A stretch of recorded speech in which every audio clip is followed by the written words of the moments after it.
Hello, my friends. I'd like to offer you an introductory discussion to explain what the standing and seated posture practice that I'm introducing this 100-day series tends to emphasize. Of course, there are the benefits of basic standing position, this Wu-Ji posture within our system, and of course the basic seated posture, sitting not on the ground for this, but instead sitting in a chair, a little above this hip knee position.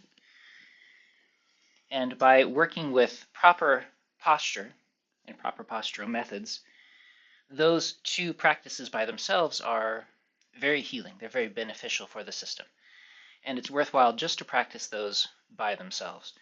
But of course, during those practices, we cultivate other skills. And these are very foundational methods, very foundational skills that we have to cultivate on our path toward healing and developing higher levels of Qigong skills. And these are, for instance, the ability to relax into a basic standing position. Very important. For example, if I'm going into my practices still hanging on to basic levels of tension, unable to release my shoulders, my neck, my jaw, for instance, maybe my hands are clenched, and then I go and I try to do some sort of Qigong with that, or some Tai Chi practice, of course it's not going to go anywhere. And so having this most basic and neutral, safe posture within which to practice letting go can be remarkably healing. And so this quality of letting your soft tissues drape over your body like cloth and letting your insides soften as though you're creating space inside your body, space for your breath, space for your emotions to settle, your mind to become more quiet. And it's as though the area between the joints expands gently, supporting your body. The inside of your body opens and expands, helping to lift you, to release your neck, and to make this posture feel comfortable, supported from the inside.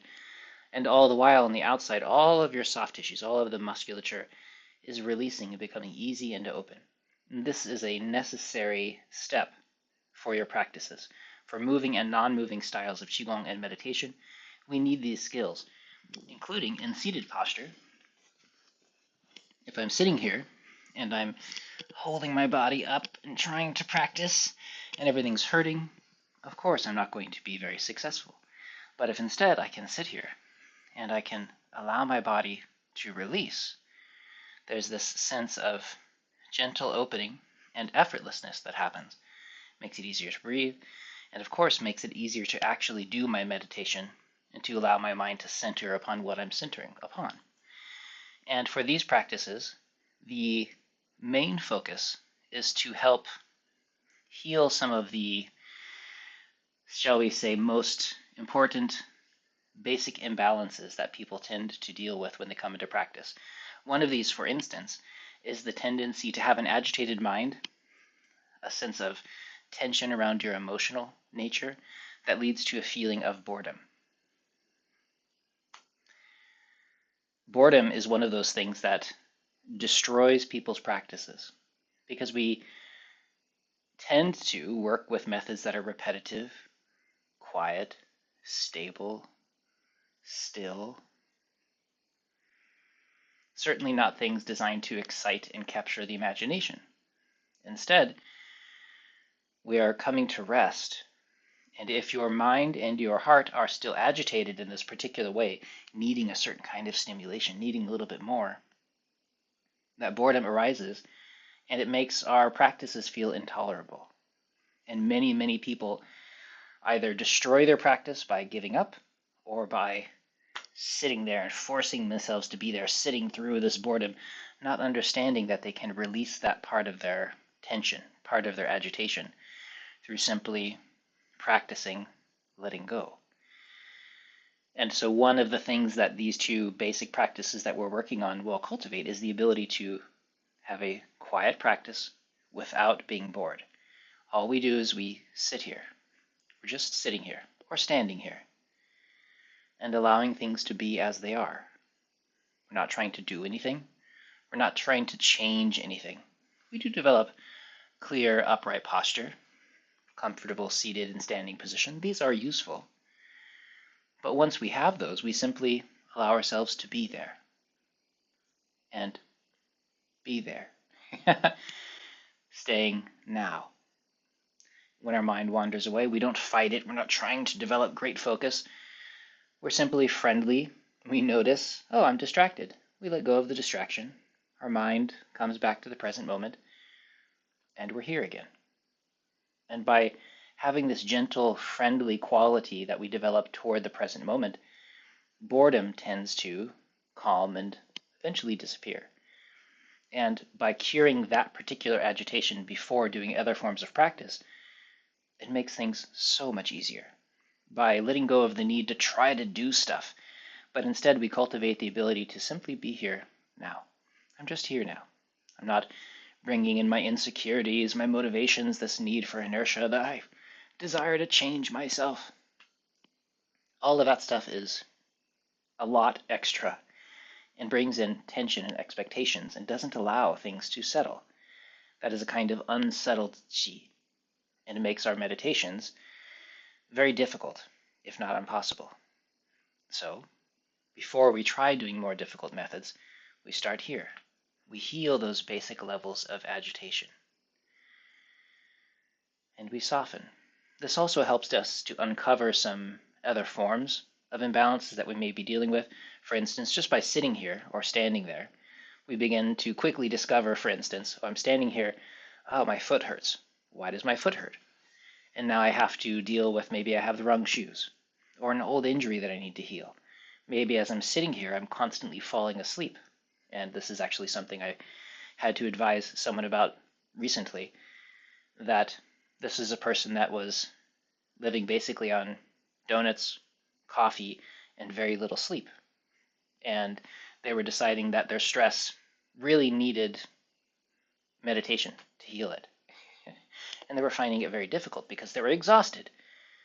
And the advice that I gave them to help their meditation practice was to find more time to sleep and heal their diet somewhat. And I'm expecting great things. And so having a practice where you're just being here really helps you uncover some of the things that will start to show up later on in your practice anyway. And so we heal them before we start trying to do more difficult things. We learn, oh, I really need to sleep more. Oh, there's something maybe off about my diet because it's really impacting my energy levels or my ability to focus. Maybe an old injury is really starting to hurt. I need to work on that first before I try to disentangle the rest of my body or deeper levels of skill. We need to deal with the most foundational aspects first. We heal this quality of the mind that needs to do things, control things, have it be a certain way, that needs to be stimulated all the time. And we start to work on letting that go, letting go of the body, and uncovering some of these most foundational deficiencies and excesses for us to cure. And this is a simple 1 hour long practice. Usually we do a 30 minutes of standing and a 30 minutes of sitting. 30 minutes may feel like a lot of standing for people in the beginning. So of course you take a break. You hit pause, you go for a walk. Maybe you just sit down. You do 15 minutes of standing, 45 minutes of sitting, if that's comfortable for you. But this is a 1 hour continuous, comfortable practice. The most simple practice you could have, just being here. But you'll find, of course, that as you get into it, that it releases all kinds of levels of discomfort and disorientation, disassociation, and we become to feel ill at ease with simply being present. And that is something that can be healed and needs to be healed before you move on to more difficult levels of practice. So please do take the time to follow the full 100 days of this sequence. I will include a lot of information about ways to release your neck and shoulders, to soften your body, to release your feet. I'll include information about traditional Chinese medicine, especially in the larger picture with the 100-day series of the neck and shoulders, which this can be paired with, but doesn't have to be.